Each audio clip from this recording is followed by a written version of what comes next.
सारे दुख दूर करते हैं, है ना। तो ये रासलीला होली, होली के पश्चात फिर एक दिन देव यात्रा बैलागाड़ी में। हाँ, एक बैलागाड़ी, इधर बैलागाड़ी बहुत है ना, रखना भी चाहिए भाई, है ना। बैलगाड़ी में पहले लोग गांव मड़ई जाए, अब तो साधन हो गए, मोटर गाड़ी हो गई, बात अलग है ना। पहले आदमी इसने गाड़ी मोटर में आए जाए, बैलागाड़ी में खासर फांदे, है ना, मड़ई आ गया। तो बैलगाड़ी में यात्रा करने के लिए निकले, किसके लिए? देव यात्रा, दर्शन करने के लिए। जब रात्रि हुआ उसी में एक जगह पड़ाव डाल के रुके, तंबू तान करके। उसी समय नंद बाबा के पैर को एक अजगर पकड़ लिया।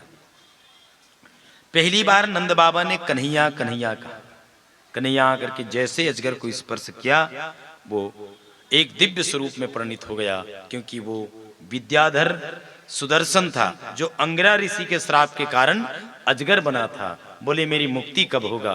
बोले तुम नंद के पैर पकड़ोगे और कृष्ण का पैर स्पर्श होगा, मानो जैसे ही स्पर्श छुएगा वैसे तुम्हें मुक्त होगा।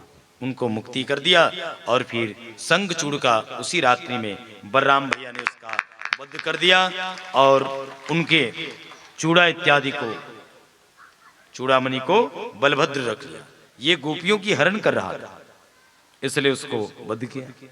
फिर अरिष्टासुर आया, जिनको बैल के रूप में भगवान श्री कृष्ण और बलराम जी ने वध किया। कंस के भेजे हुए घोड़े, जो केसी घोड़े के रूप में आए, दिख रहा था घोड़े जैसे, पर था केसी नाम का असुर। और जैसे ही कृष्ण और बलराम को मारने के लिए उद्यत हुए, कन्हैया समझ गए और उसी पुंज को पकड़ करके ऐसा घुमाया कि भवसागर से वो पार हो गया। इसके बाद वेमासुर, तब कंस की सभा लगी, ध्यान देना, कंस की सभा लगी। कहने लगे मुष्टक, चानूर, शैल, तोसल सबको बुलाया गया, कैसे किया जाए, जितना राक्षस सब मरते जा रहे हैं, कोई उस कृष्ण को मार नहीं पा रहा है, अब उनको बुलाया जाए। तब कहने लगे कि देख, हम धनुष यज्ञ के बहाना बुलाएंगे। धनुष यज्ञ कब रखेंगे? चतुर्दशी के दिन धनुष यज्ञ रखेंगे और उसी बहाने में मल्ला युद्ध होगा। और कुबड़िया पीठ वाले हाथी, जो पागल हाथी जिनको मदिरा का पान करेंगे, कृष्ण और बलराम जिसने अही कस के मदिरा पिला रहे, कौन ला? हाथी ला। फिर हाथी कृष्ण और बलराम को मार देंगे।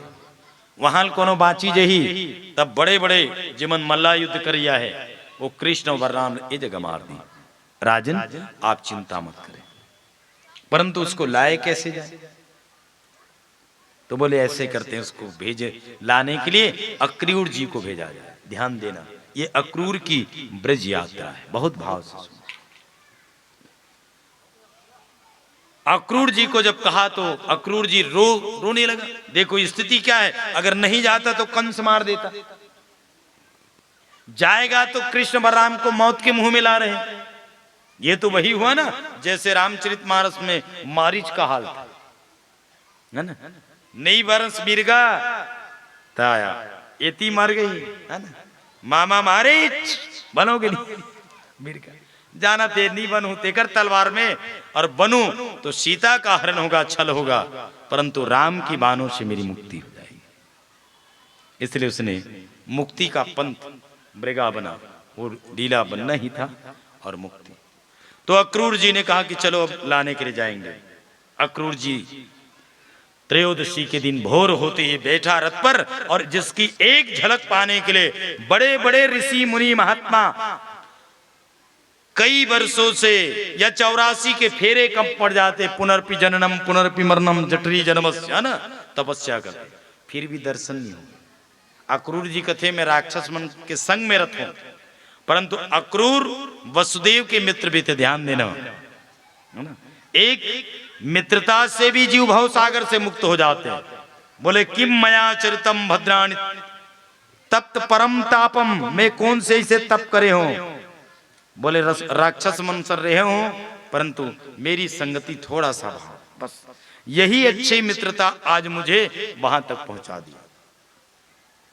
अक्रूर जी कहते अगर वो भगवान है तो अपन रक्षा भी करी, और 8वां अंशा अवतारी बताए है ना, तो अपन जतिक सिपाही रीत मला बता दे इसकी कंस के सिपाही मारी तो हम सावधान रहो, वो मन ही इनका रक्षा करना ये व्यवस्था भी बना दिया था।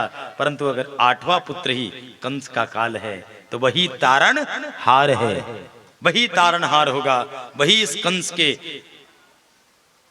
कष्ट से, इनके दुख से सबको, इनके दुख से सबको मुक्त कराएगा। कौन? तारणहार, वही देवकी का 8वां पुत्र। बस ये भी था। और चलते चलते कैसे चलते चलते पहुंच गए। निश्चित ही हम सभी, आप सब, हम सब लोग जीवन की यात्रा में निकले हैं। अक्रूर की तरह अगर एक मुसाफिर की तरह यात्रा करोगे तो जीवन की यात्रा कैसे निकल जाता है, क्योंकि भगवान का दर्शन होगा नहीं होगा, कहाँ मिलेंगे, कैसे मिलेंगे, बस इसी चर्चा में निकल गया। इसलिए मुसाफिर हैं हम, आप सब भी जीवन की यात्रा पर निकले हैं। जीवन में बहुत सारे परेशानियां आते हैं, परंतु भागवत का दर्शन अक्रूर जी की तरह अगर चिंतन करे तो हंसते हंसते जीवन भी कट जाता है। इसलिए रास्ता जीवन का उतार और चढ़ाव है। जीवन में जैसे दिन और रात है ना, सूर्य उदय होना, सूर्य अस्त होना, चंद्रमा का उदय होना, अस्त होना, वैसे जीवन में सुख और दुख है। इन टहनियों में रहते हुए भी हम ईश्वर की चिंतन करते हुए प्रसन्न मुद्रा से रहे, प्रसन्न मुद्रा से रहे तो हंसते हंसते कट जाए रास्ते, जिंदगी यूं ही गुजरते रहे। इसलिए कभी ज्यादा रोना नहीं चाहिए, है ना। एक भाव से हम, है ना, सुने भी थे, गाना भी था ना, हंसते हंसते कट जाए रास्ते। रोना कभी नहीं रोना, चाहे टूट जाए कोई खिलौना। ये जीवन ही एक खिलौना है, यहाँ आना और जाना। इसलिए जितनी चाबी भरी राम ने उतनी चले खिलौना। बस ये जीवन का सूत्र है। इसलिए कर्म करते चले, अपने पथ पर आगे बढ़ते चले, हिम्मत रखे, हौसला रखे और अध्ययन करे और अपने कर्म क्षेत्र में डट के मुकाबला करे। रास्ता अगर दुर्गम है तो तुम्हारे चलने से ही रास्ता सुलभ बन जाएगा। ऐसे आप सब लोग जीवन के पथ पर चलो, आज नहीं तो कल गोविंद की कृपा होगा। बोलो राधे राधे। अक्रूर जी पहुंचे कहां? वृंदावन। स्वागत किया, अभिनंदन किया, रात्रि के समय भोजन किया। तब काबर आया, कैसे बताए, है ना। तो सारी बात फिर बताया पड़ा। अंत में कहते हम कल नहीं भेजन यशोदा हो नंद ने कहीं नहीं किया। नंद समझदार था, नंद जानता था। यशोदा कहने नहीं भेजन हम। तब कहने लगे आपको पता है कि ये देवकी का ही 8वां पुत्र है। कहना पड़ा, बताना पड़ा। आपने तो भाभी एक कन्या को जन्म दिया था, जो योग माया देवी, जो ब्रह्मणी, जो वैष्णवी, आधाशक्ति, भुवनेश्वरी, जगदम्बाष्टभुजी है, तुमने इसको जन्म दिया। बोले पुत्र तुम्हारा है, परंतु ये ब्रह्म है, जगत के कल्याण करने के लिए स्वयं थोड़ा तकलीफ उठा लो तो क्या होगा। आखिर में माने और फिर अक्रूर जी के साथ बोले चाचा चलो। अक्रूर जी को ताऊ जी कहते थे, चाचा के संग अक्रूर के संग चले गए। जैसे मथुरा पुरी में आए, बोले चाचा हम घूमने के लिए जाएं। बोले कृष्ण बलराम दोनों भाई गए घूमने के लिए। तब तक उनके पीछे पीछे रथ के वृंदावन के ब्रजवासी लोग भी किसी न किसी रूप में पहुंच गए, है ना। और इसी बीच में रास्ते में, बिल्कुल संक्षिप्त कह दूं कि आधा बीच रास्ते में कृष्ण ने अक्रूर को नहाने को कहा। नहा ले, थक गए थे। वो कहते मैं नहीं नहा, ते नहा। यही बीच में जल के भीतर ही कृष्ण का चतुर्भुज रूप में दर्शन दिया। क्या पे रथ में कृष्ण बैठे रहे, जिसने पानी में बूढ़े बड़े तो रथ में कृष्ण अंदर में घलो बैठे रहे। फिर कहते कृष्ण को खुद तो नहीं देखते नहीं, वो बैठे। आखिर में चतुर्भुज रूप में दर्शन दिए। तब अक्रूर जी को भाव हो गया कि हो ये वही जो राम रचिता था। स्वयं भगवान जा रहे हैं, है ना। व्यर्थ चिंता मुझे नहीं करनी चाहिए, पर जीव को अपने कर्तव्य का पालन भी करना चाहिए। अक्रूर जी पूरी सिपाही मला लगा दरी से, कंस के दूत मन बीच में मत मारे, बीच में मत छेके, इसलिए पूरी व्यवस्था बनाते। ये क्या है? ये जीवन का कर्तव्य और फर्ज है। अरे जो दुनिया की रक्षा करता है उस मालिक की रक्षा वो स्वयं करता है। परंतु अक्रूर की इसी भक्ति से, कर्म भक्ति से, उनकी विचारधाराओं की भक्ति से भगवान प्रसन्न होकर के चतुर्भुज रूप में दर्शन दिए। इसलिए कर्म के पथ पर भी चले और मथुरा घूमे। मथुरा में फिर एक दिन, है ना, किसी जाति संप्रदाय की बात नहीं है, जो कथाओं में है वो भाव रख रहा हूं। एक कपड़े की गट्ठा ले जाकर के ले जा रहे थे, और जैसे कपड़े की गट्ठा ले जा रहे थे सब लोग कपड़ा की छीना झपटी करने लगे। उसी में बलराम भी ने एक मुष्टिका मारी भी, कपड़े छीन लिए। कपड़े पहनने नहीं आते थे, है ना, पैजामा को हाथ में पहनना, है ना, सब लोग हंसते थे, यार ये ऐसा नहीं पहने जी, ऐसे पहने गोपाल है ना, कपड़ा पहन के, है ना, जो गमछा धोती, है ना, ऐसे पहनते थे। राजसी कपड़ा मल्ला, जे कपड़ा कंस के और राजमहल के सेनापति करमन के जब कपड़ा धोवाए बर जाती थी, वही में कपड़ा मल्ला धो के जब सुखा के वापस लात रही, वही कपड़ा मतलब पहनी तो अगर संगवारी मन गलो बढ़िया। और फिर एक जन माला हार बना के लेगा, कृष्ण देखी सुदास नाम की, कृष्ण को देखा, कृष्ण देखी जो का स्वरूप देखी श्याम सलोना, और नानुक रहे काकर बलेगा तो हार वही पहना। बोले किसके लिए ले जाते हो? बोले कंस के लिए। कंस की सेवा करने वाले आज, क्योंकि जीव ईश्वर को देख करके भगवान में लीन हो जाते हैं। और यह है मथुरा की भ्रमण। और निश्चित ही आप प्रसाद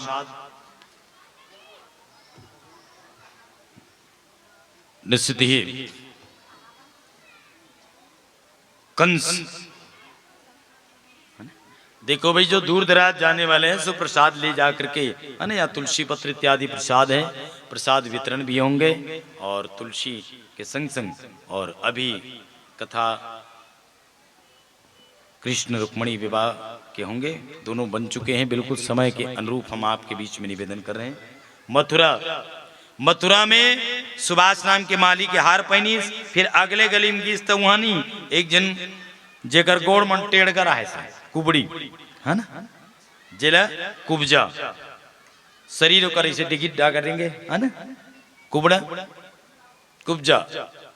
कन्हैया सामने गए, वो चंदन ले जा रहे थे, ध्यान देना, चंदन ले जा रहे। उनके सामने जब खड़े हुआ तो कन्हैया के देव सुंदरी कहां जा रही हो? जेकर शरीर के अंग कई जगह टेढ़ गए हैं, अब कोनो उल्लासना करी तब कैसे लगी? कन्हैया कृष्ण ने कहा सुंदरी कह दिया। देखो सुंदर विचारों से होते हैं, सुंदर विचारों से होते हैं, सुंदर मन से होते हैं। तन की सुंदरता जैसे भी हो, पर मन और विचारों की सुंदर जरूरी है। मन विचारों की सुंदरता जरूरी है, मन और विचारों की सुंदरता जरूरी है। तो इस प्रकार से ये मन की विचारों की सुंदर। और बोले कहां जा रहे हो? बोले मैं चंदन लेगा हूं काकर बर। बोले कंस के माथ में लगाए बर। बोले मेरे भी मस्तक में लगा देते क्या? बोले हाँ। जैसे अंगूठे को स्पर्श किया, पैर के अंगूठा अपने उसके पैर के अंगूठे से दबाया, और जिसने लगाया बर इसे खड़े होते कड़कड़ कड़कड़ शरीर बाजे, और उसकी शरीर दिव्य सुंदरी हो गया और सुंदर शरीर हो गए। सब लोग जान गए कि कुबड़ा को सुंदरी सुर सुंदरी कहने वाला कोई नहीं, तारन हार है, भगवान कृष्ण है। बोलो बाल कृष्ण भगवान की। इस प्रकार से अंत में फिर कुब्जा ने भगवान का दर्शन पाया सुंदर रूप में। तुलसी के दल प्रसाद लेते हुए जाएं, प्रसाद ले सकते हैं अगर जाने में विलंब हो आसपास तो। तुलसी का दल या ये मंजरी प्रसाद है, आरती कर लें और मंजरी प्रसाद ठाकुर जी में ये उठा दे। मंजरी का प्रसाद यह चढ़ी हुई है। भगवान जो दूर दराज से जितने भी ये कृष्ण जन्म के संग मंजरी का प्रसाद लेते चले। प्रेम से बोलो वृंदावन बिहारी लाल की। ये है कुब्जा के ऊपर कृष्ण की कृपा। भगवान रूप नहीं देखते, भगवान मन का भाव देखते हैं, है ना, मन का भाव देखते हैं। इसलिए तन की सुंदरता के संग संग विचारों की सुंदरता और मन की सुंदरता जरूर हो। गोविंद सभी भक्तों की मनोकामना पूर्ण करते हैं और मालिक सबकी इच्छा को पूरा करते हैं। ये है। फिर कृष्ण बलराम जब अंदर आए तो यज्ञ भूमि में यज्ञ सजे रहा है, यहाँ धनुष बाण रहा है ना, धनुष बाण सजे रही। तो कन्हैया खेल खेल में जैसे उठाया ना तो धनुष टूट गया और धनुष टूटने पर कह दिया कि अब कंस की मृत्यु निश्चित है। फिर कुवड़िया पीठ वाले हाथी का वध भगवान कृष्ण और बलराम ने कर दिया। मुष्टक चाड़ूर जितने भी शल्य थे मल्ला युद्ध भूमि पर, इन सब दैत्यों का कृष्ण बलराम ने वध कर दिया। और मुष्टक चाड़ूर के वध होने के बाद कृष्ण चढ़े कहां? कंस के राज सिंहासन पर जहां बैठे थे, और वहां पर कंस कृष्ण दौड़ते हुए गए और घसीटते हुए ऐसे एक मुष्टिका प्रहार कन्हैया ने मारा तो कंस के प्राण पखेरु उड़ गए और निश्चित ही देवता फूलों की वर्षा करने लगे।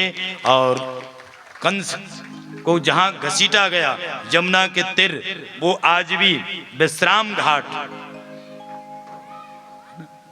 घाट के रूप में उस तट पर आज भी विश्राम किए।